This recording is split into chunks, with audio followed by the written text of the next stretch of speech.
We have lived through an era where too often short-term gains were prized over long-term prosperity, where we failed to look beyond the next payment, the next quarter, or the next election. The surplus became an excuse to transfer wealth to the wealthy instead of an opportunity to invest in our future. Welcome back to Harbaugh. There was Senator Joe Biden, now Vice President, having to sit through that whole thing without saying a word. Joining me right now is MSNBC political analyst Michelle Bernard and Joan Walsh, who's editor of Salon. Joan, it must have been tough up there for poor Senator Biden to sit there for that whole hour and not be able to say one syllable. What did you think of that performance?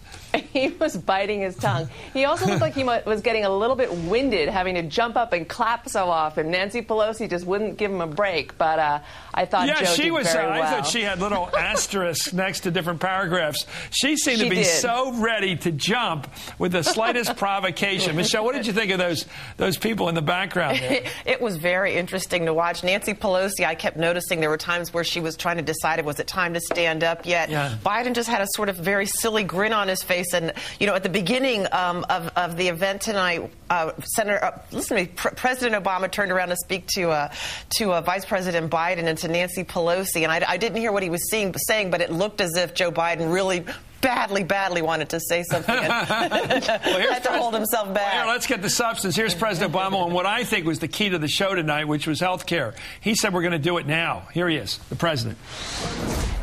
I also know that nearly a century after Teddy Roosevelt first called for reform, the cost of our health care has weighed down our economy and our conscience long enough. So let there be no doubt. Health care reform cannot wait, it must not wait, and it will not wait another year.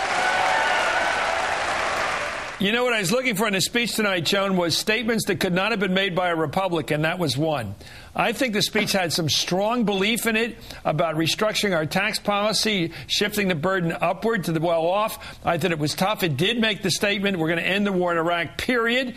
He's going to do it. It's going to happen. The fact that we're going to get health care, energy, federal action on education. It was, to me, a speech left of center and well said because that's what the voters voted for. That's exactly what they voted for. And, Chris, you queued up at the beginning of our segment really one of my favorite lines when he talked about how the Republicans took that surplus and deliberately transferred that wealth to the wealthiest of Americans. And if you want a soundbite that really sums up why people are so angry and why our economy is so broken, that was it. And it was gutsy for him to say that. I thought we saw a much more combative Obama. You and I both talked during the campaign about, you know, we'd like him to be a little feisty, a little bit more populist. Maybe we were wrong because he did win, so he did something right. But tonight we saw that fighter, and what I think it is that he's not really fighting necessarily with anybody unless the Republicans want to pick a fight. He's fighting for all of us, and we need a fighter right now. America needs to be reassured that somebody's going to fight for us, someone's going to be fair, and someone's going to make it better. And I think he really did that tonight in a remarkable way. Yeah, and I'm so tired of the babbitry we get in these occasions. I thought it was great because it had it had things you could disagree with. You could disagree with his tax policy. You can disagree with federal responsibility for health care, education, and energy. But it's a speech that Dick Cheney would have never given. It's not some watered-down stuff, rule that we get from these guys so often. It's not. And, you know, if you compare and contrast his address tonight to President Bush's State of the Union address a year ago, very, very stark contrast. That State of the Union was somber. It was depressing. Then President Bush had to speak right after Obama did. Very, very different times, despite the economic turmoil that we are facing. I think the speech was a little bit tough, though. I think he was almost declaring class warfare. There are a group of Americans that are going to take a look at tonight's address and who are going to be very, very angry and say that when you talk about who is the engine of prosperity, those are the people that he's attacking, the people who have provided jobs, not the Wall Street people who engaged in all kinds of waste, fraud, and abuse, but the people who legitimately employ Americans and they will be offended by this. I didn't hear that. Absolutely. Where would they be offended? What was offending to them? I'm sorry. Yeah, I think that if you are the top 2% of the people earning income, earning a lot of money in this country, and you're the people who are employing people, you are making it so that people can get up and have a job to go to in the morning, and we say, you know what, we don't like you anymore. We're very angry. I think he went after he didn't say that.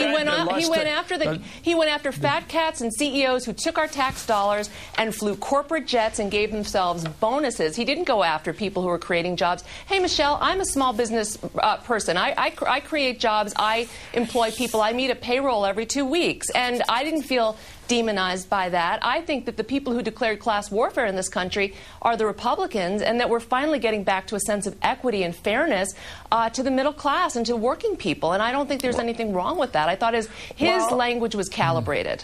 It was okay, let's take a look at Governor. We make that distinction. Let's go to Governor Bobby Jindal of Louisiana. Oh, boy. Boy, what a strange thing. Franklin Roosevelt once said, don't mention rope in a family where there's been a hanging. For some reason, Bobby Jindal mentioned Katrina. Here he is. Crazy.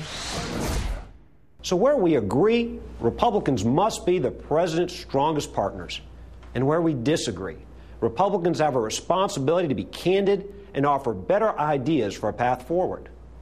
Today in Washington, some are promising that government will rescue us from the economic storms raging all around us. Those of us who lived through Hurricane Katrina, we have our doubts.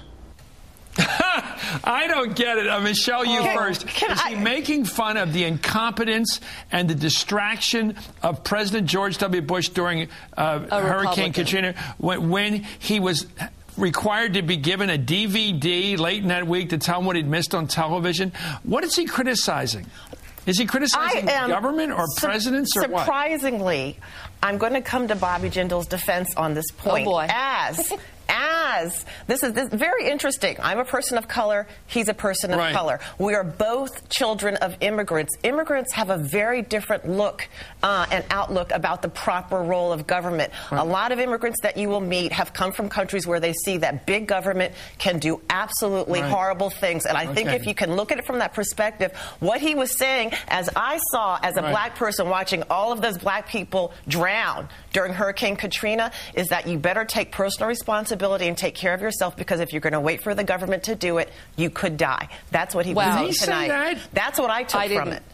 I appreciate your perspective. Of course you didn't take it like that, but that's how I took it. Well, you took it as a failure of personal responsibility and not to rely on government, but... No, not a failure of personal responsibility, but to never be put in the trap of thinking you don't have anything to worry about, your government will always take care of you. Most black people will say to you, they turned on the television, they looked at what was happening during Katrina, and that our government, it wasn't just that our government didn't want to take care of us, but where is that community that believes that the federal government will always take care of them?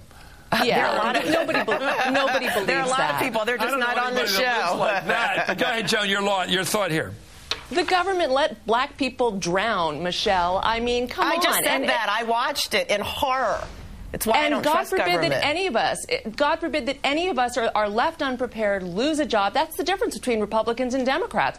Democrats are compassionate and know that many of us are one bad hardship away from tragedy. And we want the government to step in as the provider of last resort, to at minimum, to get me off that roof. God forbid that happens to me. And so I appreciate the immigrant perspective, and I actually think it's a really good point, but I think it's off in the case of Katrina. That was a catastrophe of government. That doesn't justify anybody's view of government.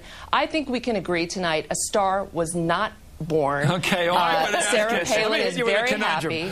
Why do people who believe, like Governor Jindal, that all solutions to government problems lie at the local level, a local government, why don't they stay in local government? That's why. Why do they have ambitions to rule? Make it the best local government. I don't believe the federal government should have to do anything. Anyway, thank you, Michelle Bernard. Thank you, Joan Walsh. We'll be right back. You'll be both back.